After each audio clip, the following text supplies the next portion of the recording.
वर्षा के बहुत सारे गीत हैं मेरे। सबसे पहले तो मेरा जो पहला गीत मंच पर लेकर के मैं आया था, नाच गुजरिया नाच की आई कजरारी बरसातरी, सतरंगे सपनों में झूमी आज अनहरिया रात्रि। भी इसी तरह का लिखूं जिसे लोग गाएं, जिसे अपने जीवन में अपनाएं, जिसे अपनी अभिव्यक्ति का माध्यम बनाएं। और 10 वर्ष का था तभी मैं चला आया था बनारस। वहाँ पर गोस्वामी तुलसीदास मिले। 65 की बात है, मैं बीए में पढ़ता था। तो एक कविता का 5 रुपया पारिश्रमिक मिलता था और कहानी का, निबंध का 15 रुपया मिलता था। नमस्कार, मैं हूँ कात्यायनी सिंह। शब्द रंग स्टूडियो में आप सबका स्वागत है। एक बार और जाल फेंक रे मछेरे, जाने किस मछली में बंधन की चाह। इन पंक्तियों के रचयिता बुद्धिनाथ मिश्रा जी किसी परिचय के मोहताज नहीं हैं। आप कविता भी लिखते हैं, आप गीतकार भी हैं, आप कहानीकार भी हैं और पटकथा भी लिखते हैं। इनकी कुछ किताबें प्रकाशित हैं, जिसमें उल्लेखनीय है गीत संग्रह जाल फेंक रे मछेरे, जाड़े में पहाड़, शिखर रे, ऋतुराज एक। इनकी एक पटकथा क्यों और कैसे दूरदर्शन पर धारावाहिक रूप में प्रसारित है। आपको कई सम्मान मिले हैं, जिनमें उल्लेखनीय है रूस का अंतर्राष्ट्रीय अलेक्जेंडर पुष्किन सम्मान, राष्ट्रकवि दिनकर जन्मशती राष्ट्रीय सम्मान और भी कई पुरस्कार से ये सम्मानित किए गए हैं। आपके साहित्यिक योगदान की बात की जाए तो इन्होंने गीत को एक प्रतिष्ठित विधा के रूप में स्थापित करने में महत्वपूर्ण भूमिका निभाई। आप कई उपेक्षित गीतकारों को मंच प्रदान किए हैं और उनकी रचनाओं को पुस्तक रूप में प्रकाशित भी करवाए हैं। नमस्कार बुद्धिनाथ मिश्रा जी। बहुत बहुत धन्यवाद कात्यायनी जी, शब्द रंग के मंच पर मुझे बुलाने के लिए। और ये जो अवसर है, जब बादल टूट के बरस रहा है और हम लोग यहाँ पर रस की वर्षा करने के लिए उपस्थित हुए हैं, तो मैं उत्तराखंड में रहता हूँ। उत्तराखंड में बादल फटता भी है, गांव के गांव उसमें बह भी जाते हैं।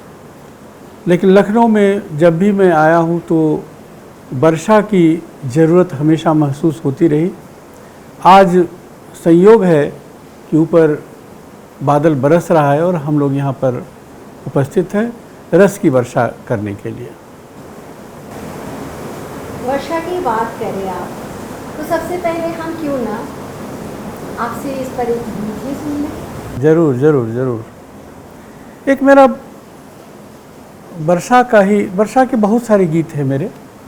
सबसे पहले तो मेरा जो पहला गीत मंच पर लेकर के मैं आया था, नाच गुजरिया नाच की आई कजरारी बरसातरी, सतरंगे सपनों में झूमी आज अनहरिया रात्रि। इस तरह के तमाम गीत हैं। एक गीत मैं सुनाना चाहता हूँ छोटा सा। सावन की गंगा जैसी गदराई तेरी देह, बिन बरसे न रहेंगे अब ये काले काले मेघ। सावन की गंगा जैसी गदराई तेरी देह, बिन बरसे न रहेंगे अब ये काले काले मेघ। मन की नाव बहक जाती अक्सर जाने किस ओर, मन की नाव बहक जाती अक्सर जाने किस ओर, पाल बनी जब से तेरी कोरे आंचल की कोर। पग पग पर टोकता उभरते भंवरों का संदेह, पग पग पर टोकता उभरते भंवरों का संदेह, बिन बरसे न रहेंगे अब ये काले काले मेघ। सावन की गंगा जैसी गदराई तेरी देह, बिन बरसे न रहेंगे अब ये काले काले मेघ। बड़े बड़े चेतन मधुकर भी कर बैठेंगे भूल, बड़े बड़े चेतन मधुकर भी कर बैठेंगे भूल। अधर बिखेरेंगे तेरे जब पारिजात के फूल। थाले में परिचय के पनपा है नन्हा सा नेह, थाले में परिचय के पनपा है नन्हा सा नेह, बिन बरसे न रहेंगे अब ये काले काले में। अंतिम बंद है। सुलगे क्यों न छुअन की पीड़ा में पल्लव का अंक, सुलगे क्यों न छुअन की पीड़ा में पल्लव का अंक। कांटों से भी जहरीले होते फूलों के डंक। तपती रेत डगर की जलकर मनमथ हुआ विदेह, तपती रेत डगर की जलकर मनमथ हुआ विदेह।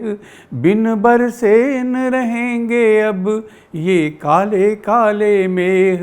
सावन की गंगा जैसी गदराई तेरी देह, बिन बरसे न रहेंगे अब ये काले काले मेघ। क्या बात है। आपकी कविताओं में प्रेम बहुत लगभग।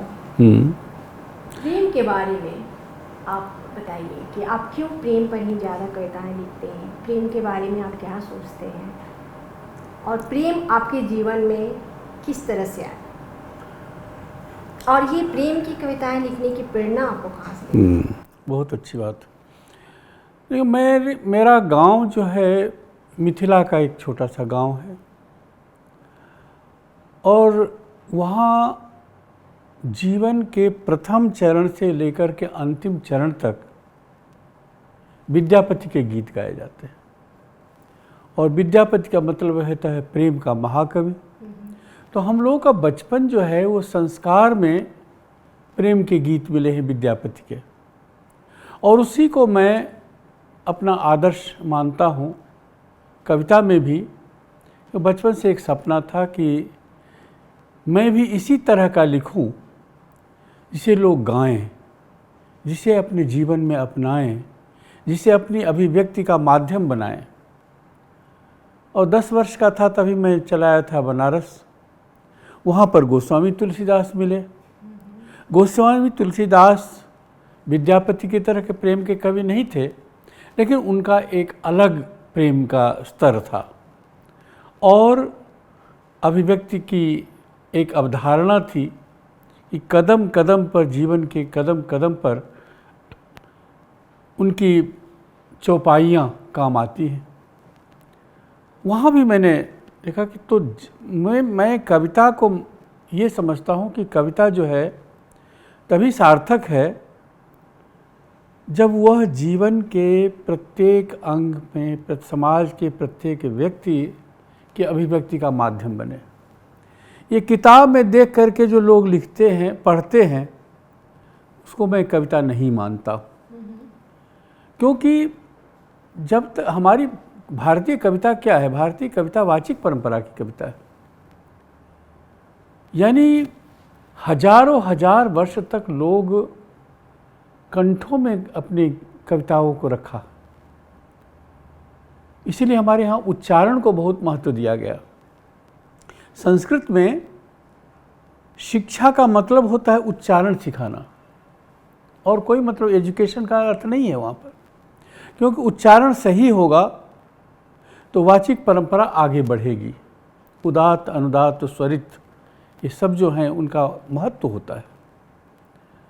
मैं इसीलिए कहता हूँ कि कविता वही है जो समाज में लोग गाएं, लोग उसका उद्धृत करें उसको,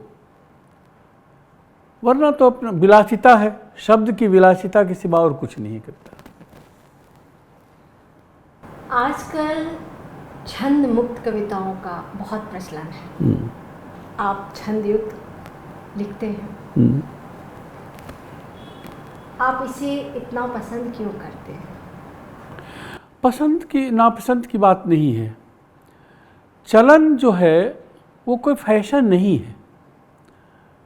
आसानी होती है लोगों को कवि बनने के, गौरव प्राप्त करने के। छंद लिखना उनके लिए कठिन है, तो वो सोचते हैं कि छंद मुक्त कविता लिख देंगे, जो भी लिख देंगे वो सब कविता है। इसमें भाव आते हैं। छंद मुक्त कविताओं में जैसे भाव आते हैं, जो हमारे मन में आया उसको मैं लिख दी। लेकिन देखो, छंद युक्त कविता लिखने के लिए फिर दोनों का मिलान आप कैसे करते हैं? बहुत यही आवश्यक। मैं एक छोटा सा उदाहरण देता हूँ कि जैसे तांबा बनता है, तो तांबा जो है वो कहाँ से आता है? 100% तांबा तो नहीं होता है। वो जो पहाड़ को खोदते हैं, खदान से निकलता है उसको कहते हैं अयस्क, ओर, कॉपर ओर, तांबा अयस्क। उसमें 2% तांबा होता है। फिर एक लंबी प्रक्रिया होती है, उसको ग्राइंड करते हैं, उसको स्मेल्टिंग करते हैं, उसके बाद उसको धमन भट्टी में डाल करके पिघलाते हैं, फिर वो छंद के सांचे में ढलता है तांबा, तब जाकर के वो तांबा होता है 99%। कविता भी वैसे ही है। हमारे भीतर जो भाव आए हैं वो सारी कविता नहीं है। उसको एक प्रक्रिया, लंबी प्रक्रिया के दौर से गुजरना पड़ता है, तब जाकर के। देखो, एक छोटा सा कोई फसल है, जैसे गेहूं की फसल है, तो गेहूं की फसल बहुत तेज़ी से उगती है और 6 महीने में ख़त्म हो जाती है। उसकी गति में और आम के पेड़ की गति में अंतर है, उसके विकास में, क्योंकि वो आम जो है उसको सैकड़ों वर्ष तक रहना है, इसको 6 महीने में चला जाना है। तो जो कविता वर्षों तक रहने वाली है उसके लिए साधना भी उतनी ही करनी पड़ती है। जहाँ तक छंद की बात करें तो छंद इसलिए आवश्यक है, स्मृति के लिए हमारे पास 2 ही साधन थे, हैं अभी भी। एक तो छंद है, क्योंकि छंद में जो सांचे में ढल जाता है वो याद हो जाता है गणित की तरह से। और दूसरा है सूत्र। तो तमाम जो संस्कृत के जो पाणिनि के अष्टाध्यायी हैं, पतंजलि के सूत्र हैं, सब जो है सूत्र में क्या, क्योंकि वो बड़ी बातों को छोटे में कह देना, ये सूत्र है। और छंद में क्या है कि छंद में बना हुआ है तो वो स्मृति में आ जाती है। बिना इसके काम नहीं चल सकता। या तो आप सूत्र लिखें या छंद लिखें। वो उसी तरह से है जैसे कि साइकिल चलाना। जब साइकिल नहीं जानते हैं तो साइकिल चलाने में आपको थोड़ी परेशानी होती है, आप गिर भी सकते हैं बार बार। लेकिन जब साइकिल चलाना आप जान जाते हैं तो साइकिल आप चलाते रहते हैं और गाना गाते रहते हैं। आपका ध्यान जो है कहीं दूसरी जगह रहता है, पाँव अपना काम करता रहता है। छंद का भी वही है। छंद जब आप उस पर सवारी कस लेंगे तो छंद स्वतः आता है। हम लोग कभी शब्दकोश लेके नहीं बैठते हैं, वो स्वतः जो भाव आता है वो छंद के सांचे में ढल करके हमारे सामने आता है। ये उसी तरह से आवश्यक है जैसे धान की भूसी है। धान की भूसी बेकार है, उसको फेंक देते हैं। छंद को भी मैं बहुत महत्वपूर्ण नहीं मानता हूँ, लेकिन धान की भूसी जैसे अगर आप हटा देंगे तो चावल तो हो जाएगा, लेकिन जब आपको धान रोपना है, बोना है, तो भूसी आवश्यक है। चावल से आप नहीं उसको उर्वरा शक्ति ला सकते हैं। इसी तरह से ये छंद जो है एक कवच की तरह से भी है, उसको आकार भी देता है कि उससे कविता को आकार मिलता है। निराकार की परिकल्पना हमारे लिए कठिन होता है। इसलिए मैं कह रहा हूँ कि वो आवश्यक है। और तभी जितने भी कवि हुए हैं अभी भी, मैं एक छोटा सा उदाहरण दे रहा हूँ। प्रगतिशील कवियों में नागार्जुन जी का बड़ा नाम था। मैथिली में वो यात्री जी करके लिखते हैं। नागार्जुन जी की जो भी कविताएं लोग याद करते हैं या उद्धृत करते हैं वो वे सब हैं जो कि छंदों में हैं। कलकत्ता आते थे, मेरे घर पर आते थे, मेरे संबंधी भी लगते थे वो। एक बार वो वहाँ पर कलकत्ता में ही एक दूसरी जगह ठहरे हुए थे, मुझे बुलाया कि आने के लिए। मैं गया था मिलने के लिए। एक नया कवि एक नई पुस्तक लेकर के वो आया था, छंदमुक्त कविता का था और करीब 150 पेज की कविता की पुस्तक थी। वो लेके आया, बाबा ये आप। उसको उल्टे पुल्टे देखा उन्होंने और अपने बड़े अक्षर थे, वो जो बात कहनी होती साफ कहते। उसको देख के कहते कि बच्चा एक काम करो, इसको ले जाओ और रात में कठौती में इसको डाल दो पानी में। तो कठौती में डाल दोगे तो सवेरे या 2-3 दिन में लुगदी बन जाएगी। लुगदी बनने से उसका बर्तन बन जाएगा। तो तब उसका कोई उपयोग हो सकता है। इससे बढ़कर के व्यंग्य क्या हो सकता है। अब जो व्यक्ति की प्रगतिशीलों में सबसे अग्रणी माना जाता है कवि, त्रिलोचन जी भी यही कहते थे। त्रिलोचन जी का भी वही था, दोनों से हमारा बहुत संपर्क रहा घनिष्ठ। त्रिलोचन जी को भी लोग जानते हैं सोनेट के रचनाकार के रूप में। जो बाकी जो उन्होंने केदारनाथ सिंह के मध्य, केदारनाथ सिंह को लोग आज भी जो याद करते हैं उनके गीतों के कारण, झरने लगे नीम के पत्ते। तो इसीलिए मैं कह रहा हूँ कि आप कितना भी बरगला लें, लेकिन समय जो है वो तय करता है कि आपकी कविता कौन रहेगी कौन नहीं रहेगी। और इसमें बहुत धैर्य की, बहुत तपस्या की जरूरत है। जो चालबाजी करेंगे आप, काल उसको नहीं मानेगा। काल से आप चालबाजी नहीं कर सकते। इस समय क्या हुआ है कि जितने प्रोफेसर हिंदी के हैं वो सब कवि हो गए हैं और सब कवि वही छंदमुक्त कविता। एक एक प्रोफेसर जो है 5-5, 7-7, 10-10, 15-15 काव्य संग्रह लेकर के घूम रहे हैं। 60-60 काव्य संग्रह, एक पंक्ति उसकी किसी को याद नहीं है। क्या फायदा उससे। यही शब्द विलासिता है जिसको मैं टोकता हूँ कि भाई साहित्यिक जो गोष्ठियाँ होती हैं, हाँ, उसमें जो कविताएं पढ़ी जाती हैं, वाकई वो याद करके थोड़ी लोग पढ़ते हैं, लेके पढ़ते। और जहाँ आपने आप अगर पब्लिक से आंखों से आंखें नहीं मिला पा, नहीं हो पाएगा। नहीं, दूसरी बात और है कि जब आप किताब पढ़ते हैं तो आपका जो आत्मविश्वास है वो किताब पर आधारित हो गया। हाँ, बिल्कुल। हम जब कविता पढ़ते हैं तो हमारा आत्मविश्वास बोलता है, हम बोलते हैं उसमें। सही बात। उसमें वो नहीं बोल सकता, डरा डरा सा है। एक नई कविता के, छंदमुक्त कविता के कवि वो कविता सुनाते हैं कि एक 30 साल की ब्याहता स्त्री जो है, सड़क पार करना है तो पूछती है कि पति से कि मैं सड़क पार कर लूँ। मैंने उसका व्यंग्य है कि वो अभी भी निर्भर है उसमें। संयोग से मैं उसका अध्यक्ष था। अच्छा। मैंने कहा उस ब्याहता स्त्री से ज़्यादा विकलांग हमारे कवि हैं जो कि 40 साल से एक कविता पढ़ रहे हैं, एक कागज लेकर के, और अभी तक उसको कह रहे कि मैं पढ़ लूँ। मैंने उनको याद नहीं है। जिस व्यक्ति को अपनी कविता 40 साल से नहीं याद हो पाई, वो दूसरे से कैसे अपेक्षा करेगा कि उसकी कविता याद करे लोग। और किस लिए याद करे। क्योंकि मैंने बताया ना कि जो ओर है, अयस्क है, वो पूरा तामा नहीं है। वैसे ही ये जो छंदमुक्त कविता, मैं नहीं कहता कि इसमें कविता नहीं है, लेकिन कविता का अंश वो उतना ही है जितना कि ओर में है, 2%, 3%। अब इसको बनाइएगा तब ना जा कर के वो सामने आएंगे लोगों के। तो छल छद्म जो है उससे आप थोड़ी देर के लिए तो अपना बमंडर पैदा कर लीजिए, लेकिन साधना आवश्यक है। जब तक आप साधना नहीं करेंगे तब तक आप कविता के द्वार के भीतर नहीं जा सकते।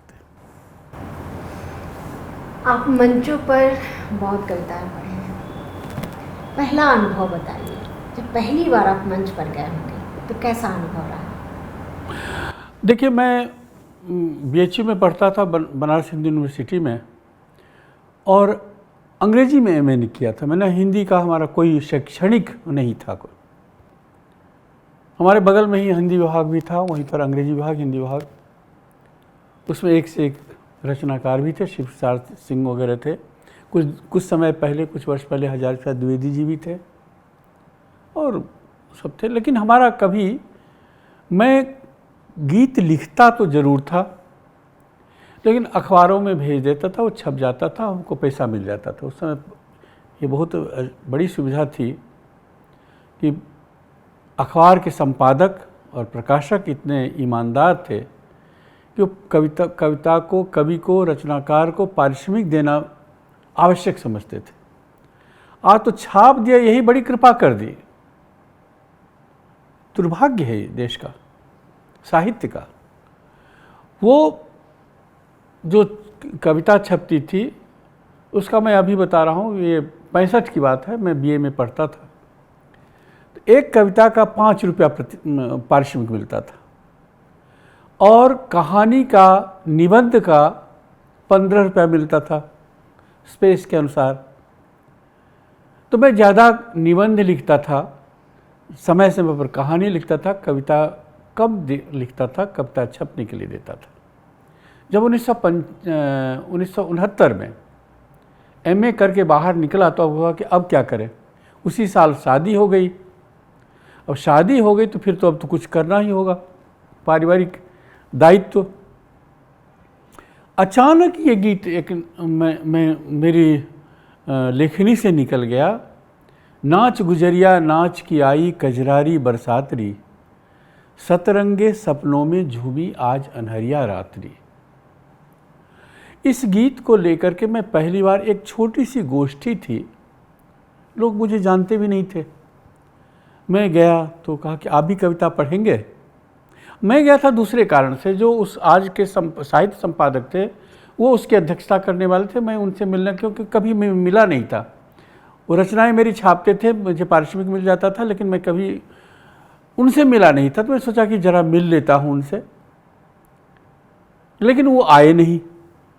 तो दूसरे जो कवि सब थे, छुटवैया ही कवि सब थे, आप भी कविता पढ़ेंगे?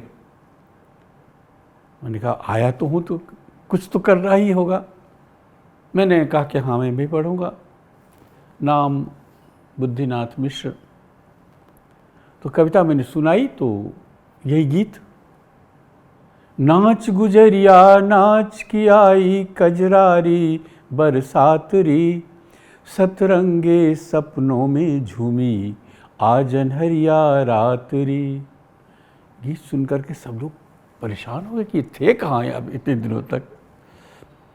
संयोग से उसमें एक बैठे हुए थे मराठी सज्जन। उसके 10-15 दिनों के बाद मराठियों का जो गणेशोत्सव होता है, उस पर एक कवि सम्मेलन होता है, अखिल भारतीय कवि अखिल भारतीय ही कहेंगे उसको, काशी में होता था। उसमें बड़े बड़े जो नगर के विद्वान, कवि सब उपस्थित होते थे। उसकी अध्यक्षता कर रहे थे आचार्य सीताराम चतुर्वेदी, और मैं सबसे अपरिचित डॉक्टर शंभुनाथ सिंह थे उसमें बैठे हुए। जितने भी बनारस के कवि थे वो सब उपस्थित थे। तो वही जो सज्जन जो मुझे कहा था कि आप उसमें आइए गणेशोत्सव वाले कवि सम्मेलन में, उन्होंने मेरा नाम दिया था उसमें। चूँकि सबसे जूनियर मैं था, मुझे ही कविता पढ़ने का था। और पहला ही प्रभाव ऐसा पड़ा कि जब अध्यक्षीय भाषण देना हुआ चतुर्वेदी जी को, तो उन्होंने 5 मिनट मेरी कविता पर बात की, और उन्होंने कहा कि मैं चाहता हूं कि बुद्धिनाथ कभी भी बम्बई न जाएं। मैं वचन लेना चाहता हूं, क्योंकि उससे 15-20 साल पहले अनजान बनारस के ही थे, खाई के पान बनारस वाला। तो अनजान जो है वो चले गए थे। तो इन लोगों को बहुत दुख हुआ था कि एक बड़ा अच्छा कवि बम्बई जाकर बर्बाद हो गया। इसके पास भी स्वर है, शब्दों का अंबार है, उसको प्रस्तुति करने का एक अलग ढंग है, ये भी चला जाएगा, तो वचन देना। पहला वो कवि सम्मेलन था जिसने मुझे बनारस में सबको बता दिया कि एक कवि आया हुआ है। और आपको बताऊं कि 6 महीने के अंदर पूरे उत्तर प्रदेश में मैं जाने लगा, मैं बुलाया जाने लगा। पहला कवि सम्मेलन वो उसके बाद भभुआ में हुआ था, मुझे बनारस के ही कवि चंद्रशेखर मिश्र जी ले गए थे, 15 रुपया दक्षिणा मिली थी। और इस तरह से करके चलता हुआ लोग जो एक बार सुने उसके बाद जो है वो बुलाए आमंत्रित कर, ऐसे करके मैं मंच पर आया और छा गया।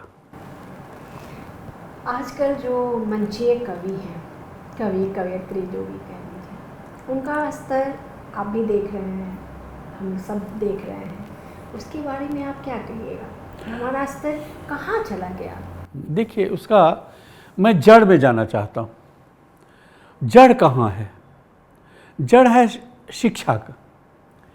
हिंदी कविता की जो शिक्षा होती थी, उसके जो अध्यापक होते थे वो कविता के रस को छात्रों तक पहुँचाते थे, लेना सिखाते थे। रस, कविता का क्या रस है, चाहे बिहारी हो, चाहे तुलसी हो, चाहे कबीर हो, चाहे सूर हो, चाहे विद्यापति, क्योंकि वो स्वयं विद्वान होते थे, उसको छंद को और रस को सब जानते थे, समझाते थे। तो जब एक बार छात्र कविता के रस को से परिचित हो जाता था, तो उसके कारण वो कवियों के सम्मेलन में, कवि सम्मेलन में जाता था तो वो रस चाहता था और उसको वो रस मिलता था। एक से एक कम। हम जब 1970 में अच्छी तरह से मंचों पर आए थे, मैं उस समय जो भी कवि थे वो कविता सुनाते थे, कविता का रस श्रोता तक पहुंचाते थे और लोग उससे आह्लादित होते थे। अभी भी वो 55 साल पहले जिसने सुना था, जो कक्षा 3-4 में पढ़ता था, वो आज मिलता है, कहता मैंने आपके एक गीत सुना था, मुझे अभी भी याद है। ये कैसे होता था? ये वही रस था, कविता का रस, क्योंकि उसको सिखाया गया था कि ये रस है। यूरोप वगैरह में अब जो है कविता को सुनने के लिए ट्रेनिंग दी जाती, हमारे यहाँ इस तरह के कोई नहीं रहा। भेड़िया धसान और प्लस कि जिस तरह से वहाँ बातों के माध्यम से, कविताओं के माध्यम से या शेर शायरियों के माध्यम से जो संचालन और कवियत्री, मैं वही उसी पर आ रहा हूँ कि ये दर्शक वाह वाह करते हैं। नहीं, उसका कारण वही कि उनको कविता की समझ ही नहीं है। वो चुटकुले सुनते हैं, जो 2 कौड़ी के नेता हैं उन पर वो फबती कसता है, उस पर ये वाह वाह करते। परेशानी ये होती है कि कवि सम्मेलन में आ रहे हैं या कवि सम्मेलन में आ रहे हैं, बंदरों के सम्मेलन में संचालक कैसे कितना चुटकुला सुना दे उस पर निर्भर करता है, वो उतना ही सफल माना जाएगा। कवित्रियाँ शेर व शायरी करने लगी हैं। हिंदी की परंपरा जो है कविता पाठ की, वो कहाँ रही? आज ही मैंने एक अखबार में इसको लिखा है कि भाई कवि सम्मेलन हिंदी का है और आप उर्दू के शेर व शायरी कर रहे हैं, तो आपसे मतलब है कि आप परिचित नहीं हैं कि हिंदी की परंपरा से, और किसी तरह से आप कमाने के लिए आए हैं मंच पर। तो ये कमाऊ वृत्ति जो है कविता के साथ नहीं चल सकती। हम लोग जो आए हैं कविता को ले करके एक समर्पण भाव से, एक त्याग की भावना से, माँ को कोई बेचता नहीं है। माँ के जो वत्सलता है वही हमारा प्रसाद है, हम उसी पर जीते हैं। कविता भी वत्सलता है। कविता ने हमको क्या नहीं दिया? पूरे जीवन भर मैंने नौकरी, एक से एक बड़ी नौकरी की, कभी मुझे एप्लीकेशन नहीं देना पड़ा। इससे बढ़कर कविता और क्या दे सकती है माँ? अब आप उसको तौलें कि हमको इतना लाख मिल रहा है इसलिए मैं बड़ा कवि, तो ये नहीं है। 250-300 गोपाल सिंह नेपाली को मिलता था, और गोपाल सिंह नेपाली जो है उसके चरण के रज के बराबर भी आप कवि नहीं हैं, भले लाखों कमा लें।